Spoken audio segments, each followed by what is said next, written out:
વાત કરીએ બનાસકાંઠાની તો દાંતા તાલુકાના તારંગડા જે ગામ છે ત્યાં પ્રાથમિક શાળાના બાળકો અને સ્ટાફ બંને તકલીફથી જૂજી રહ્યા છે। ત્યારે તારંગડા જે ગામ છે તેની પ્રાથમિક શાળાના બાળકો અને સ્ટાફ બંને તકલીફથી ઝઝૂમી રહ્યા છે, જ્યાં બાળકોને શાળામાં આવવા માટે નદી પાર કરવી પડી રહી છે।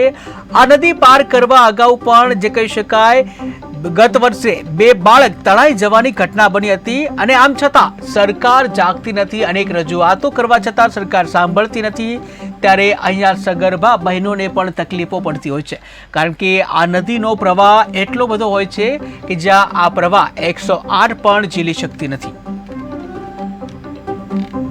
ત્યારે દાંતાના તારંગડા ગામના લોકો વેઠી રહ્યા છે મુશ્કેલી। શાળાના બાળકો અને સ્ટાફ મુશ્કેલીનો સામનો કરી રહ્યા છે। બાળકોને શાળાએ જવા માટે નદી પાર કરવી પડે છે। ગત વર્ષે બે બાળકો તણાઈ જવાની ઘટના પણ બની હતી। અનેક રજૂઆત કરવા છતાં પરિણામ શૂન્ય છે।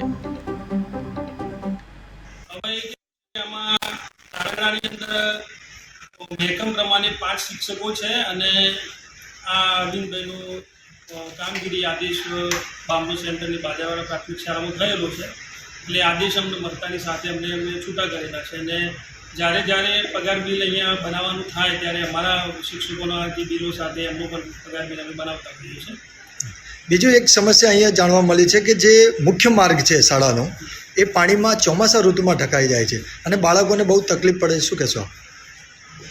એટલે વારંવાર કેવું છે કે જ્યારે વરસાદી વાતાવરણ ઊભું થાય અને વધુ વરસાદ પડે તો ત્યારે નદીમાં પાણી વધુ આવે છે, તો અંતરિયાળ વિસ્તારમાંથી જે બાળકો આવે છે એમને આવવામાં અને શાળા છૂટ્યા પછી જવામાં બહુ તકલીફો પડતી હોય છે અને એમની સાથે સાથે ગામ લોકોને પણ આવવા જવામાં તકલીફો પડતી હોય છે। અગાઉ પણ બે બાળકોના જે મોત થઈ ગયા હતા પાણીના કારણે, તેને આપણે કઈ રીતે જોવો છો? શું આ બાળકોને આ તકલીફ પડી શકે છે ભવિષ્યમાં? જો અહીંયા ગવર્મેન્ટ કોઈ વૈકલ્પિક વ્યવસ્થા ન કરે, પૂર જેવું એવું ન બનાવી આપે તો ક્યારેક આકસ્મિક આવી ઘટનાઓનો ભોગ બાળકો અથવા ગામ લોકો ક્યારેક બનશે અને જો એ બનાવી આપે તો એમનો કાયમી ધોરણે આ પ્રશ્ન હલ થઈ જાય।